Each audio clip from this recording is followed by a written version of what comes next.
Une saison 2025-2026 qui a enfin débuté. C'était ce mardi 19 août face à Osasuna au Santiago Bernabéu avec une victoire 1-0 du Real Madrid par l'intermédiaire de Kylian Mbappé. Donc grâce à ça, bien sûr, on commence parfaitement cette Liga 2025-2026. Et maintenant, bien évidemment, il est temps de continuer à travailler. Il est temps de continuer à avancer dans cette saison 2025-2026, en particulier en Liga. Et ce sera donc aussi dimanche à 21h30 face au promu, le Real Oviedo. Buenas a todos y a todas, j'espère que vous allez bien, c'est Baki Koune de Madrid. On se retrouve pour une nouvelle vidéo à propos du Real, comme d'habitude, pour continuer donc sur cette saison 2025-2026 qui a commencé ce mardi pour le Real Madrid, avec bien sûr ce deuxième match face au Real Oviedo ce dimanche. Évidemment, on va se projeter là-dessus, on va parler bien évidemment de quelques joueurs du Real Madrid, à quoi s'attendre aussi face à cette équipe du Real Oviedo, face à laquelle on n'a pas forcément aussi énormément d'informations puisque c'est un promu. Donc on va essayer de décortiquer tout cela petit à petit. Vamos! Eh bien, los chavales, quel plaisir de vous retrouver. Voilà, toujours à propos donc du Real Madrid. Au passage, comme vous pouvez peut-être le voir, j'ai bien sûr le maillot que je porte actuellement donc pour cette saison 2025-2026. C'est le maillot à domicile du Real Madrid. Donc très très heureux, je l'avais pas pour le premier match de championnat. Donc voilà, là je l'ai enfin, donc bien évidemment très très ravi. On espère que ce sera un maillot de succès pour le Real Madrid pour cette saison-là. Il y a déjà eu une victoire face à Osasuna donc pour cette première journée de la Liga. On l'a vu avec un but de Kylian Mbappé sur penalty.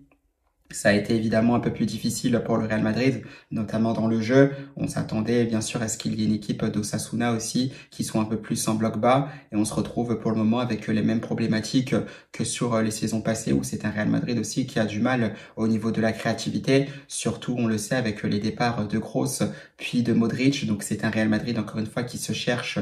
Bien sûr, on le sait, ça viendra certainement petit à petit avec un entraîneur plein d'inspiration, plein de créativité qui essaye justement de ramener des choses en plus à cette équipe du Real Madrid et nul doute que ça viendra par la suite pour ce Real Madrid-là et on espère bien sûr plein de succès à la fin de cette saison 2025-2026.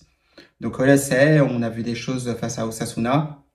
Comme on le sait, si bien sûr tout n'était pas forcément réussi, la victoire, elle, est au rendez-vous. On prend 3 points, ce qui est à souligner quand on sait qu'on avait eu du mal aussi à prendre 3 points d'un coup lors des premiers matchs de la Liga, donc la saison passée. Donc là, c'est un Real Madrid qui commence très très bien. On a vu de belles choses. Justement, moi, je vais venir justement à un joueur du Real Madrid qui ne cesse d'impressionner depuis sa signature. On l'avait vu notamment lors de la Coupe du Monde des clubs. C'est bien sûr le jeune espagnol Dina Isen, quel joueur tout simplement très très impressionnant. Alors c'est vrai que pour le moment on le voit pas forcément sur les interventions défensives, mais quand le Real Madrid a le ballon, c'est vrai qu'il est très très précieux. Le jeune international espagnol, on le sait, il est ambidextre, pied droit, pied gauche. On le voit avec des renversements de jeu qui sont très très intéressants. Des diagonales, des jeux longs, des passes courtes, des passes entre les lignes. Il n'hésite pas aussi à monter en conduite de balle pour essayer d'apporter un surnombre et créer aussi des décalages. Ça, c'est vraiment très très intéressant ce qu'apporte Dina Isen. Donc moi, vraiment, comme vous le savez, donc depuis sa signature et surtout depuis ses premiers matchs en Coupe du Monde des clubs, je suis vraiment sous le charme du jeune espagnol. Il semblerait que je ne suis pas le seul puisque, comme vous pouvez le voir, on le titre notamment à la page à la une de Marca, donc à la une de ce vendredi, où on parle de Isen enamora el Bernabéu, donc tout simplement Isen rend le Bernabéu amoureux de lui parce que la façon dont il joue, ce qu'il démontre, c'est tout simplement exceptionnel à son jeune âge, pleine de maturité, même si on a vu que par moments il pouvait commettre des erreurs. Donc je pense que c'est dû à son âge justement, on l'avait vu en Coupe du Monde des clubs face au BVB. Donc là-dessus, bien sûr, il faut être méfiant, mais toujours est-il que par son talent, par ce qu'il démontre aussi, c'est tout aussi impressionnant. Donc il rend amoureux le Bernabéu, moi également par la même occasion, parce qu'il est vraiment très fort.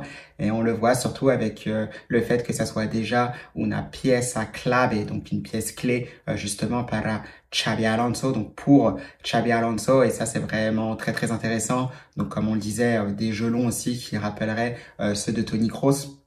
Bien sûr, là, il faut rappeler quand même que Toni Kroos, dans ce domaine-là, reste tout simplement exceptionnel, unique en son genre, bien évidemment. Isen, lui, c'est vrai qu'il apporte des choses en plus. C'est vrai on a tendance aussi à comparer par rapport à d'autres joueurs. On l'a dit avec Kroos, à certains moments aussi avec Ramos. Finalement, il y a peut-être de la mixité dans ce que propose Aysen, ce qui fait que c'est un footballeur unique, si je puis dire. Et ça, c'est vrai que c'est tout aussi intéressant. Donc, je pense que Aysen, c'est vraiment la pièce clé. C'est vraiment un sacré coup qu'a fait le Real Madrid de l'avoir attiré dans ses filets et justement le faire jouer pour notre club. Donc là-dessus, très très content. Aysen, évidemment, on le retrouvera aussi donc ce dimanche. Donc ce sera face au Real Oviedo, justement à 21h30. On se projettera d'ailleurs dans quelques secondes sur ce match-là. Parce que bien sûr, derrière Aysen, on a évidemment un autre homme dont il faut parler. C'est évidemment Kylian Mbappé qui aura été aussi intéressant dans ce match face à Osasuna. Voilà, on voit qu'il y a eu cette première saison d'adaptation. Il a l'air de se sentir mieux.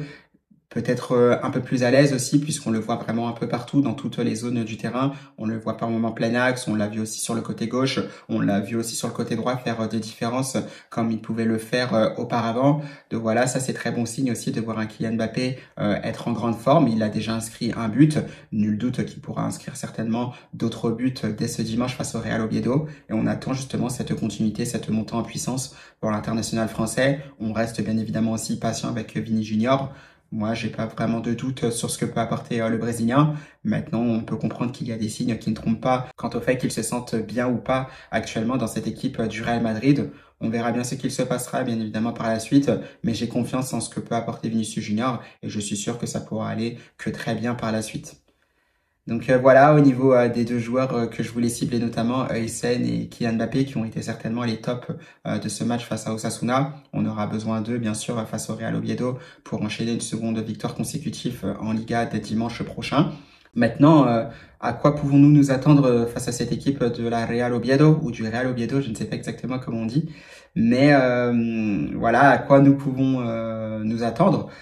Tout simplement, c'est vrai que c'est une équipe qu'on connaît très très peu, donc qui vient de monter en Liga. C'est une équipe qui n'est pas souvent d'ailleurs en Liga espagnole. Donc là, ils viennent justement de remonter. Ils ont joué leur premier match de Liga la semaine dernière. C'était face à Villarreal à l'Estadio de la Ceramica. Tout le monde sait qu'à l'Estadio de la Ceramica, c'est toujours difficile de gagner. Alors encore plus quand vous êtes promu. Donc voilà, c'était pas forcément un match facile pour le Real Oviedo, donc il se retrouve aussi à 10, donc un match qu'ils perdent 2 buts à 0. Donc on le sait, il y a des joueurs qui sont connus quand même dans cette équipe-là. On connaît évidemment la légende Santi Cazorla. Donc avec l'âge qu'il a maintenant, plus forcément un titulaire indiscutable, ça peut rentrer aussi en cours de jeu. Nul doute qu'il jouera certainement face au Real Madrid ce dimanche. On voit aussi des joueurs qu'on connaît plutôt assez bien, comme Salomon Rondon, l'attaquant vénézuélien, donc qui était aussi à Pachuca, une équipe qu'on avait affrontée d'ailleurs à la Coupe du Monde des clubs, un Salomon Rondon qui avait mis aussi en souffrance un peu cette équipe du Real Madrid, où d'ailleurs on s'était retrouvé aussi à 10 contre 11 dans ce match-là. Donc Salomon Rondon, c'est un attaquant qu'on connaît plutôt bien. Il va essayer bien sûr de nous mettre en difficulté. C'est un attaquant qui est difficile à jouer. Du coup, ça sait bien garder le ballon, ça sait gagner des duels de la tête, c'est très très rugueux. Donc ça peut être le genre d'attaquant difficile à affronter. Maintenant, on va voir ce qu'il se passe dans ce match-là. Il faudra être très très vigilant parce que le match, il n'est pas au Bernabéu, mais c'est à la Real Oviedo. Donc là, voilà, je pense que les joueurs seront aussi très très motivés. Bien évidemment, vous jouez le Real Madrid, donc je pense que ça peut donner aussi un surplus de motivation. Donc là-dessus, il faudra être vraiment très très vigilant pour cette équipe du Real Madrid, être concentré de la première à la dernière minute. Et je pense qu'avec ça, avec les ingrédients, le talent des joueurs, l'efficacité devant les buts, que ça soit offensivement et défensivement, je pense qu'on sera normalement en mesure de gagner ce match-là. Maintenant, c'est vrai qu'on peut se demander avec quelle composition d'équipe aller. Je pense que ça peut être avec la même composition d'équipe que face à Osasuna. Maintenant, comme on sait que ça peut être une équipe, la Real Oviedo, face à laquelle on peut avoir le ballon pendant une grosse partie du match, je pense aussi qu'il serait peut-être intéressant d'enlever peut-être un des deux milieux de terrain, donc Tchouaméni ou Federico Valverde, pour contrôler un peu plus le ballon. Maintenant, c'est vrai qu'au milieu de terrain, la seule optique, ce serait de mettre un Dani Ceballos justement au milieu de terrain, donc à côté d'un Valverde ou à côté d'un Tchouaméni. Bien évidemment, après, on peut retrouver Arda Güler à côté de ces deux-là. Donc à voir, je pense que c'est quelque chose qu'on peut se permettre. Maintenant, c'est vrai qu'il faut aussi défendre. On peut être en difficulté face à cette équipe du Real Oviedo à l'extérieur. On verra comment ça se passera, mais ce serait peut-être la seule chose que je pourrais potentiellement changer donc dans le 11 de départ du Real Madrid. Sinon, pour le reste, ça va rester certainement du classique. À voir aussi ce qu'il se passera entre Dani Carvajal et justement Alexander Arnold. On le sait, Dani Carvajal commence à remonter aussi petit à petit en puissance. C'est le vrai capitaine de cette équipe du Real Madrid. Donc on verra bien ce que décidera Xabi Alonso. Mais c'est vrai que mes petites interrogations par rapport au 11 du départ du Real Madrid se situent là, au poste de latéral droit et au milieu de terrain. Est-ce qu'on la joue un peu plus offensif? Est-ce qu'on met un milieu de terrain qui tient un peu plus le ballon ou pas? Ça restera à voir. On verra les choix de Xabi Alonso. Donc au final, ce qu'on peut retenir, c'est que théoriquement, le Real Madrid n'a pas forcément grand-chose à craindre de cette équipe d'Oviedo. Le seul petit bémol ou le seul point d'interrogation, j'ai envie de dire, le seul adversaire qui pourrait battre le Real Madrid dans ce match-là, c'est le Real Madrid lui-même, s'il fait preuve de suffisance, s'il sous-estime cette équipe du Real Oviedo, si justement le Real Madrid ne respecte pas cette équipe du Real Oviedo, eh bien on peut tout simplement se faire piéger. Donc là-dessus, il faudra vraiment rester très très sérieux et je pense que ça nous permettra aussi d'éviter toute surprise dans ce match-là face au Real Oviedo. Et en plus, ça c'est tout aussi bien parce qu'on voit aussi le calendrier du Real Madrid. Donc on voit qu'on arrive justement au 24 août, ce match face au Real Oviedo. Donc c'est un Real Madrid qui peut enchaîner avec 2 victoires consécutives. Peut-être 3 la semaine prochaine si le Real Madrid s'impose à domicile face à Mallorca. Donc ça peut être très très intéressant parce que ça peut être un très bon départ pour le Real Madrid en Liga, un départ qu'on n'avait pas vu la saison dernière, qui avait coûté certainement aussi le titre au final à la fin de la saison. Donc là c'est bien, ce sont des signes positifs aussi si le Real Madrid arrive à enchaîner la passe de 3 avant cette trêve internationale après le match face à Mallorca le 30 août prochain. Donc ça, vraiment, c'est un bon point positif. C'est l'objectif tout simplement de cette équipe de Xabi Alonso qui pourra, entre guillemets, conclure aussi cette phase de pré-saison, puisqu'on le sait, le Real Madrid n'a pas forcément eu de phase de pré-saison. Et quand on sait justement qu'il y a des adversaires qui sont largement à la portée de ce Real Madrid-là, bah voilà, on se dit que ça conclut aussi cette phase de pré-saison. On espère que ça se fera à merveille avec 3 victoires sur 3. Ça, ce serait super parce que quand même, au retour de la trêve internationale, ce sera un déplacement notamment à la Real Arena face à la Real Sociedad. Et ça, ce n'est jamais évident. Ce sera le 14 septembre, il me semble. Donc, il faudra vraiment être prêt et enchaîner sur 3 victoires consécutives si c'est possible. Et le Real Madrid en a largement les moyens. Donc voilà sur ce que j'ai à dire au niveau de ce match qui nous attend sur cet avant-match du Real Madrid face au Real Oviedo. On attend bien sûr cette montée en puissance, beaucoup plus de cohérence dans le jeu, beaucoup plus de créativité, notamment dans le dernier tiers. Voilà, je pense que c'est une belle marge de progression aussi avant la trêve internationale qui arrive, donc la semaine prochaine, continuer à monter en puissance dans tous ces aspects-là. Et bien sûr, on n'oublie pas aussi la victoire parce que c'est ce qui compte. Il faut pas oublier que nous sommes là aussi pour gagner des titres. Donc le Real Madrid doit avant tout aussi gagner ses matchs, remporter les 3 points à chaque match. Donc voilà, Los Chavales, c'est à peu près tout pour cette vidéo d'avant-match concernant le match du Real Madrid face au Real Oviedo qui sera donc ce dimanche à 21h30. Par rapport à ça, il n'y aura pas forcément de conférence de presse, du moins plutôt.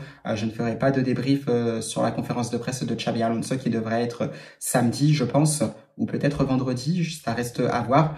Dans tous les cas, il n'y aura pas forcément de contenu parce que je ne suis pas forcément disponible ce samedi. Donc je serai là dimanche, mais j'aurai pas forcément le temps de parler de cette conférence de presse puisque le match après arrivera très très vite. Donc exceptionnellement, il n'y aura pas forcément de contenu par rapport à la conférence de presse de Xabi Alonso.